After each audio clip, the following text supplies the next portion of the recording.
கலைஞர் கருணாநிதி அவர்கள் அரசியலில் சாணக்கியர். தன் பேச்சுக்களால் தமிழக மக்களை அரைநூற்றாண்டு காலம் ஆக்கிரமித்த அரசியல் தலைவர்.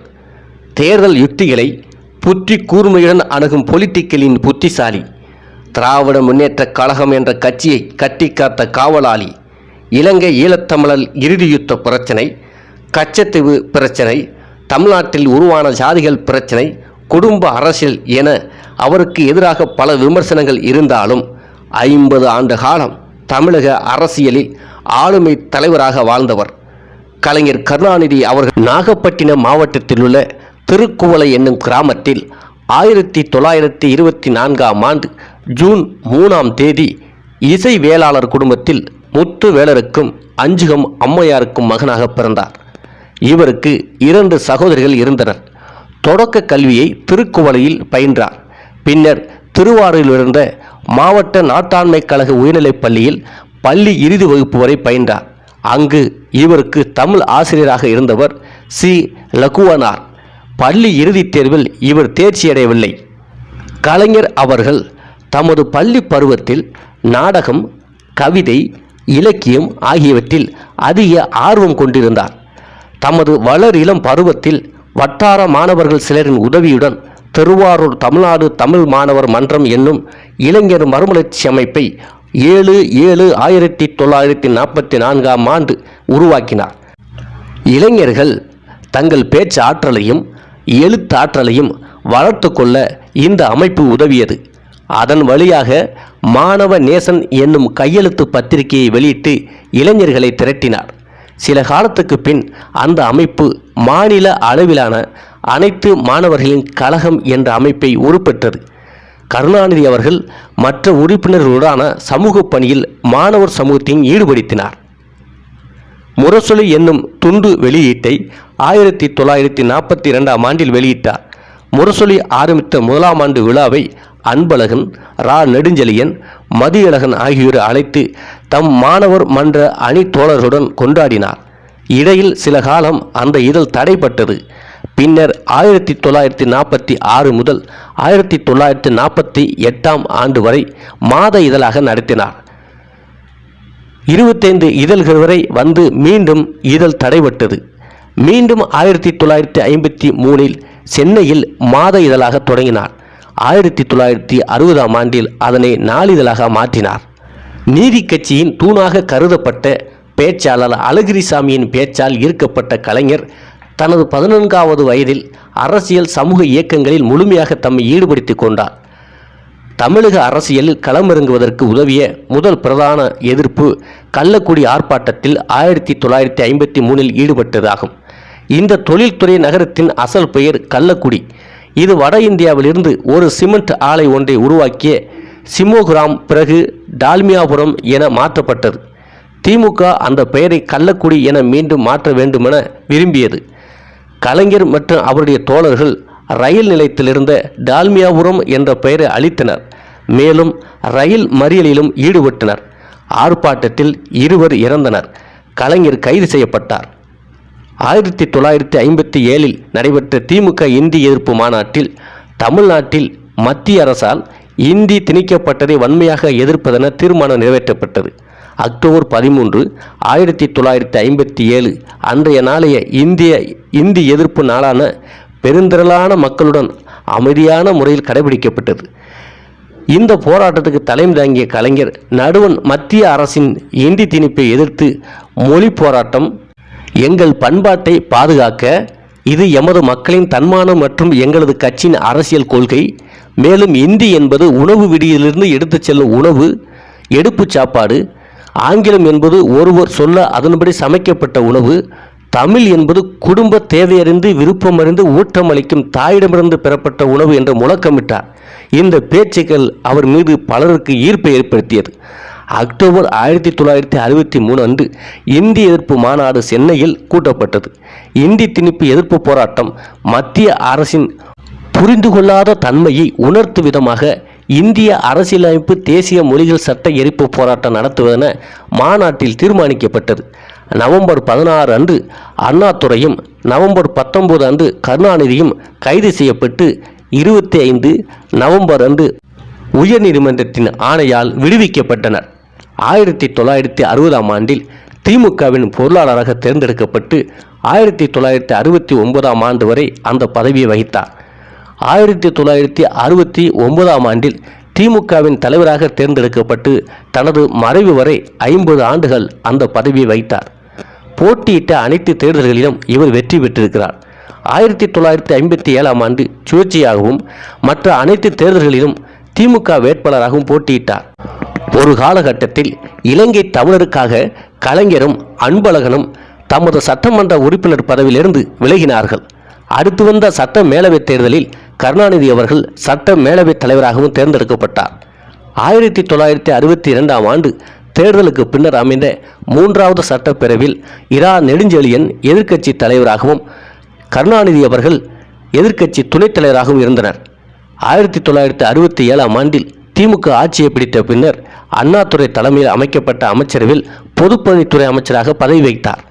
1971 முதல் 1976ஆம் ஆண்டு வரை அண்ணா இறந்த பிறகு முதலமைச்சராகவும், 1996 முதல் 2001 வரை 2வது முறை முதலமைச்சராகவும், 2006 முதல் 2011 வரை 3 முறை முதலமைச்சராக இருந்தார். மாநிலத்தின் வளர்ச்சிக்காக கிராமப்புறங்களில் ஒடுக்கப்பட்ட மக்களுக்காக இலவச காப்பீடு திட்டங்கள், தொழில்மயமாக்குதலுக்கான நடவடிக்கைகள் போன்ற பலவற்றை மேற்கொண்டார். ஐடி துறையை மாநிலத்தில் வளர்க்கும் விதமாக அவருடைய பதவிக்காலத்தில் டைட்டல் மென்பொருள் பூங்காவை உருவாக்கினார். ஒரகடத்தில் புதிய உழுவை உற்பத்தி செய்யும் செல்லை தொடங்கினார். மஹிந்திரா மற்றும் நிசான் உள்ளிட்ட நிறுவனங்கள் இந்த அமைப்பின் கீழ் செயல்படுகிறது. 1972ஆம் ஆண்டில் விவசாயிகள் போராட்டத்தில் திமுகவினர் வன்முறையில் ஈடுபட்டார்கள். 1976இல் கருணாநிதியின் ஆட்சி வீராணன் ஊழல் புகார் லஞ்சத்தை காரணமாக காட்டி கலைக்கப்பட்டு ஆளுநர் ஆட்சி அமல்படுத்தப்பட்டது. 1973இல் மிசா, 1975 ஜூன் மாதத்தில் நெருக்கடி கால அறிவிப்பை அப்பொழுதைய இந்திய பிரதமர் திருமதி இந்திரா காந்தி அமுல்படுத்தினார். 1977ஆம் ஆண்டு அவசர நிலை முடிந்த பிறகு மதுரைக்கு முன்னாள் பிரதமர் இந்திரா காந்தி வந்தபோது திமுகவினர் அவரை கடுமையாக தாக்கினார்கள். சென்னைக்கு வந்தபோதும் திமுகவினர் வன்முறையில் ஈடுபட்டார்கள். காங்கிரஸை கடுமையாக எதிர்த்த கருணாநிதி பிற்காலத்தில் அதனுடன் கூட்டணி வைத்துக் கொண்டது. தொடக்க காலத்தில் பாரதிய ஜனதா கட்சியை கடுமையாக எதிர்த்த கலைஞர் அவர்கள் பிற்காலத்தில் அதனுடன் கூட்டணி வைத்துக் கொண்டது பொதுமக்களின், குறிப்பாக ஊடகங்களின் விமர்சனத்துக்கு உள்ளானார். தமிழக சட்டப்பேரவையில் 1977ஆம் ஆண்டு முதல் 1983ஆம் ஆண்டு வரை எதிர்க்கட்சி தலைவராக இருந்திருக்கின்றார். இவருக்கு 3 மனைவிகள், பத்மாவதி என்ற முதல் மனைவியும், தயாளு அம்மாள் என்ற 2வது மனைவியும், ராஜாத்தி அம்மாள் என்ற 3வது மனைவியும் இருக்கின்றார்கள். மு.க. முத்து, மு.க. அழகிரி, மு.க. ஸ்டாலின், செல்வி, மு.க. தமிழரசு, கனிமொழி போன்றவர்கள் இவருடைய மகள்களாகும். கருணாநிதி அவர்கள் புலால் உணவுகளை உண்பவராக இருந்த பின் தாவர உணவு முறையை பின்பற்றுவோரானார். இவர் அரசியல் பணிகளையும் எழுத்து பணிகளையும் ஓய்வின்றி செய்ய முடிந்ததற்கு நாளும் யோக பயிற்சி, நடைப்பயிற்சி ஆகியவற்றை தவறாமல் கடைபிடித்து வந்தமே காரணமாக கூறப்படுகின்றது. கலைஞர் கருணாநிதி அவர்கள் 75 திரைப்படங்களுக்கு கதை, திரைக்கதை, வசனம் எழுதியிருக்கின்றார். 15 நாவல்களையும், 20 நாடகங்களையும், 15 சிறுகதைகளையும், 210 கவிதைகளையும் படைத்துள்ளார். மேலும் நண்பனுக்கு, உடன்பிறப்பே என்னும் தலைப்புகளில் 7000க்கும் மேற்பட்ட மடல்களை எழுதியிருக்கிறார். கரிகாலன் என்னும் பெயரில் கேள்வி பதில் எழுதியிருக்கிறார். இவை தவிர தான் பணியாற்றிய இதழ்களில் எண்ணற்ற தலையங்கங்களை எழுதியிருக்கிறார். இவரின் படைப்புகள் 178 நூல்களாக வெளிவந்திருக்கின்றன. 20 வயதில் ஜூபிட்டர் பிக்சர்ஸின் திரைக்கதை எழுத்தாளராக பணியாற்றினார். அவர் முதல் படமான ராஜகுமாரி என்னும் படத்தால் மிகவும் பிரபலமடைந்தார்.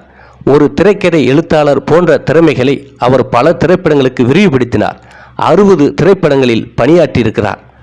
அவர் கதை ஆசிரியராக பணியாற்றிய நாடகங்களை காணலாம். அனார்கலி 1957, உதய சூரியன் 1959, உன்னைத்தான் தம்பி, இளைஞன் குரல் 1952, ஒரே முத்தம், காகிதப்பூ 1966ஆம் ஆண்டு, சாக்ரடிஸ் 1957, சாம்ராட் அசோகன், சிலப்பதிகாரம் நாடக காப்பியம், சேரன் செங்குட்டுவன் 1978ஆம் ஆண்டு, திருவாளர் தேசியம் பிள்ளை தூக்குமேடை 1957, நச்சுக்கோப்பை, நான் மணிமாலை, நானே அறிவாளி இது 1971ஆம் ஆண்டு, பரதயாயனம் 1978ஆம் ஆண்டு, பரபிரம்மம் 1953ஆம் ஆண்டு, பலிபிடம் நோக்கி 1948ஆம் ஆண்டு, பிரேத விசாரணை 1947, புனித ராஜ்யம் 1979ஆம் ஆண்டு, மணிமகுடம் 1955ஆம் ஆண்டு, மகான் பெற்ற மகன் 1953, மந்திரி குமாரி, வாழ முடியாதவர்கள் 1951ஆம் ஆண்டு இந்த நாடகங்களை எழுதி அரங்கேற்றியுள்ளார். இதேபோன்று பல வரலாற்று காவியங்களும் எழுதியுள்ளார். ரோமாபுரி பாண்டியன் 1974ஆம் ஆண்டு, தென்பாண்டி சிங்கம் 1983ஆம் ஆண்டு, பாயும்புலி பண்டாரக்க வன்னியன் 1991, பொன்னர் சங்கர் 1988 இந்த வரலாற்று காவியங்களும் அவரால் எழுதப்பட்டது. புதினங்கள் பல எழுதியுள்ளார். அரும்பு என்ற புதினம் 1978ஆம் ஆண்டு எழுதப்பட்டது. இரத்தக்கண்ணீர், ஒரே ரத்தம் 1980ஆம் ஆண்டு, சாரப்பள்ளம் சாமுண்டி, சுருளிமலை, நடுத்தரு நாராயணி, புதையல், பெரிய இடத்து பெண், வான்கோழி, வெள்ளிக்கிழமை போன்ற பல புதினங்களை எழுதியுள்ளார். அதேபோல் சிறுகதை தொகுதிகளும் பல எழுதியுள்ளார். அவற்றையும் காணலாம். ஒரு மரம் பூத்தது சிறுகதை 1979இல் வெளியிடப்பட்டது. கண்ணடக்கம், கலைஞர் கருணாநிதியின் சிறுகதைகள், கிழவன் கனவு, சங்கிலி சாமியார், தப்பிவிட்டார்கள், தாய்மை, தேனலைகள், நலாயினி, பழக்கூடை, 16 கதையினிலே, பிள்ளையோ பிள்ளை, மூக்காவின் சிறுகதைகள், முடியாத தொடர்கதை போன்றவை எழுதியுள்ளார். சிறுகதைகளின் பட்டியல் பல இருக்கின்றன. பல சிறுகதைகளும் எழுதியுள்ளார். அவற்றையும் காணலாம்.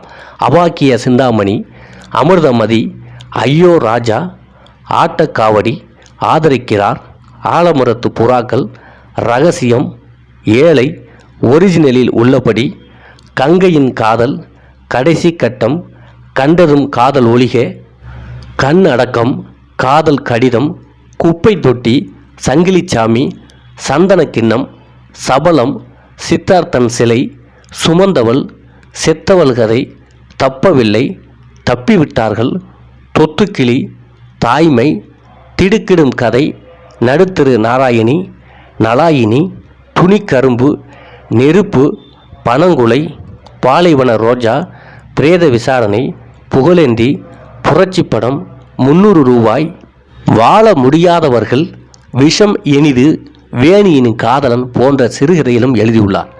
இதேபோன்று கவிதை தொகுப்புகள் பல எழுதியுள்ளார். அவற்றையும் காணலாம். அண்ணா கவியரங்கம் 1968ஆம் ஆண்டு, கலைஞரின் கவிதைகள் 1977ஆம் ஆண்டு, கலைஞரின் திரை இசை பாடல்கள் 1989ஆம் ஆண்டு, கவியரங்கில் கலைஞர் 1971ஆம் ஆண்டு, கவிதை அல்ல 1945ஆம் ஆண்டு, கவிதை மலை 3 தொகுதிகள் 2004ஆம் ஆண்டு, காலப்பேழையும் கவிதை சாவியும், முத்தாரம், திராவிட பண்ணை, பச்சை கிளி, கருப்பு பெண், அகப்பை சித்தர், மலையே வாலி, நாடக மேடை, அவள், தளிர், கடலே, விண்மீன், ஆறு, வாலிய வைகரே, தமிழே என்னும் தலைப்பில் எழுதிய கவிவசனங்கள் என்று அவர் எழுதிய கவிதைகள் பல. கடைசியாக வாழ்வெனும் பாதையில் என்ற கவிதையும் அவர் எழுதியிருக்கின்றார். உரை நூல்களும் அவர் இயக்கியிருக்கிறார், எழுதியிருக்கிறார். திருக்குறள் உரை 1996, சங்கத்தமிழ் 1987, தொல்காப்பிய பூங்கா 2003 போன்ற உரை நூல்களும் அவர் எழுதியிருக்கிறார். இதே போன்று இலக்கிய படைப்புகள், அதாவது இலக்கிய மறுபடைப்பு என்று சொல்லக்கூடிய பல படைப்புகளையும் அவர் எழுதியிருக்கிறார். குறள் ஓவியம் 1968, 1985ஆம் ஆண்டுகளில் வெளியானது. சிலப்பதிகாரம் நாடக காப்பியம் 1967, தாய், பூம்புகார், முரசொலி மலரில் வெளிவந்த தொடர். இவை அனைத்தும் இலக்கியத்தின் மறுபடைப்புகளாக அவர் உருவாக்கியது. கலைஞர் கருணாநிதி அவர்கள் தனது வாழ்க்கை வரலாற்றை நெஞ்சுக்கு நீதி என்னும் தலைப்பில் தினமணி கதிர் முரசொலி, குங்குமம் ஆகிய இதழ்களில் தொடர் கட்டுரையாக எழுதினார். பின்னர் அந்த கட்டுரை தொடர் அதே பெயரில் 4165 பக்கங்களில் 6 பாகங்களை கொண்ட நூலாக வெளிவந்துள்ளது. இவர் கொடுத்த பேட்டி கையில் அள்ளிய கடல் என்ற பேட்டியாகும். 1998 வெளிவந்தது. சொற்பொழிவுகள்: தலைமையுரை, பாரி நிலையம், சென்னையில், போர் முரசு, மேடையிலே வீசிய மெல்லிய பூங்காற்று, பெரியார் பிரவாதி இருந்தால் ஆகிய தலைப்புகளில் சொற்பொழிவு ஆற்றியுள்ளார். இதேபோன்று பல கட்டுரைகளும் எழுதியுள்ளார். அதையும் காணலாம்.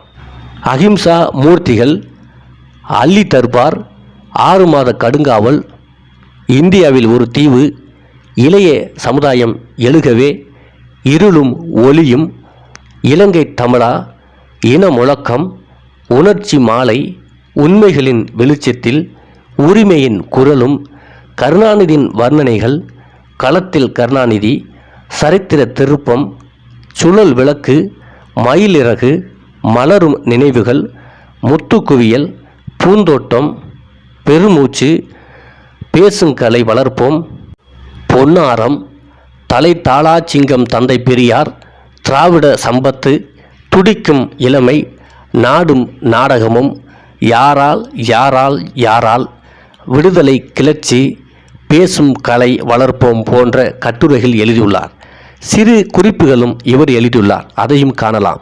சிறையில் பூத்த சின்ன சின்ன மலர்கள், வைரமணிகள், கலைஞரின் சிந்தனை சிதறல்கள், கலைஞரின் நவமணிகள், சிந்தனை ஆழி, கருணாநிதியின் கருத்துரைகள், கலைஞரின் கருத்துரைகள், கலைஞரின் குட்டி கதைகள், கலைஞரின் ஓமை களஞ்சியம், கலைஞரின் சொல் நயம், கலைஞரின் சின்ன சின்ன மலர்கள், கலைஞரின் முத்தமிழ் சிந்தனை துளிகள், கலைஞர் உரையில் கண்டெடுத்த முத்துக்கள், கலைஞரின் ஓமை நயங்கள், கலைஞரின் முத்து குவியல், கலைஞரின் நவமணிகள் போன்றவைகளாகும்.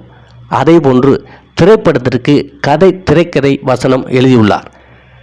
பராசக்தி மலர் 1953, மனோகரா, மூனா கானா பதிப்பகம், சென்னை, நாம் 1953, திரும்பிப்பார் 1953 போன்ற கதை வசனமும் எழுதியுள்ளார். பயண கட்டுரை ஒன்று எழுதியுள்ளார். இனியவை 20 என்பதாகும். சட்டமன்றத்தில் அவர் ஆற்றிய உரைகள் 1957 ஆண்டு முதல் 2018 ஆண்டு வரை கருணாநிதி சட்டமன்றத்தில் ஆற்றிய உரைகள் என்று 12 தொகுதிகளாக வெளிவந்திருக்கின்றன. இவருக்கு பல விருதுகளும் இவரின் சிறப்புகளும் அதிகம் இருக்கின்றன. அதையும் காணலாம். உலக கலை படைப்பாளி என்ற விருது 2009 ஆண்டு நடந்த அகில இந்திய திரைப்பட தொழிலாளர்கள் அதாவது பெப்சி மாநாட்டில் கலைஞர் அவர்களுக்கு வழங்கப்பட்டது. 1970 ஆண்டு பாரிஸில் நடந்த உலக தமிழ் மாநாட்டில் கௌரவ உயர் பதவியாளராக இருந்தார். 1987 ஆண்டு மலேசியாவில் நடந்த உலக தமிழ் மாநாட்டை தொடங்கி வைத்தார். 2010 ஆண்டு உலக தமிழ் செம்மொழில் மாநாட்டின் அதிகாரப்பூர்வமான கருப்பொருள் பாடலை உருவாக்கும் பொறுப்பை ஏற்றார். இதன் பின்னணி இசையை ஏஆர் ரகுமான் அமைத்தார். கலைஞர் கருணாநிதி சிலையை திறந்து வைத்தார் சோனியா காந்தி. 2016 ஆண்டு முதல் சுவாச கோளாறு காரணமாக அவதிப்பட்டு வந்த கலைஞர் ட்ரக்கியாஸ்டமி சிகிச்சை மேற்கொள்ளப்பட்டது. இதனால் குறிப்பிட்ட காலத்திற்கு ஒரு முறை அதனை மாற்றுவதற்காக மருத்துவமனைக்கு சென்று உடலை பரிசோதித்து வந்தார். அதன் பிறகு கலைஞர் அவர்களின் உடல்நலம் வயது காரணமாக நலிவு ஏற்பட்டது என்றும் சிறுநீரக பாதையில் ஏற்பட்டுள்ள தொற்றின் காரணமாக காய்ச்சல் ஏற்பட்டிருப்பதாக தனியார் மருத்துவமனை அறிக்கை ஒன்றை வெளியிட்டது. அதன் பிறகு 24 மணி நேரமும் மருத்துவர்கள் அடங்கிய குழு கலைஞர் அவர்கள் வீட்டிலே கண்காணித்து வந்தனர். பின்பு கலைஞர் அவர்களின் உடலில் நலிவு அதிகமானதை அடுத்து ஜூலை மாதம் 27ஆம் தேதி 2018 ஆண்டு நள்ளிரவில் இவர் சென்னையில் உள்ள தனியார் மருத்துவமனையில் அனுமதிக்கப்பட்டார். பின்பு ஜூலை 29, 2018 அன்று கருணாநிதி அவர்களின் உடல்நிலையில் பின்னடைவு ஏற்பட்டதாக மருத்துவமனை சார்பில் தெரிவிக்கப்பட்டது. அதன் பிறகு கலைஞர் அவர்களின் உடல்நிலையில் முன்னேற்றம் ஏற்பட்டு வருவதாக கூறப்பட்டது. அதன் பின்பு ஆகஸ்ட் 6, 2018 அன்று இவரின் உடல்நிலை மோசமானதை தொடர்ந்து அதற்கு மறுநாள் ஆகஸ்ட் 7, 2018 அன்று சிகிச்சை பலனின்றி சென்னையில் காலமானார். இவரின் வரலாற்றை பார்க்கும்போது சிறு வயதிலிருந்தே சமூக சார்ந்து கடுமையாக உழைத்திருக்கிறார். மாணவர்கள் மன்றம் ஆரம்பித்ததிலிருந்து இந்தி எதிர்ப்பு, ஈழத்தமிழர் பிரச்சினைக்கு ஆதரவாக குரல் கொடுத்தது, அரசியலில் ஈடுபாடு, கதை, கட்டுரை, கடிதங்கள், கவிதைகள் என அவருடைய முழுமையான உழைப்பு அவருடைய இறக்கும் வரை அவருக்கு இருந்திருக்கிறது. அதனால்தான் இவ்வளவு பெரிய தலைவராக அவர் வாழ்ந்திருக்கின்றார்.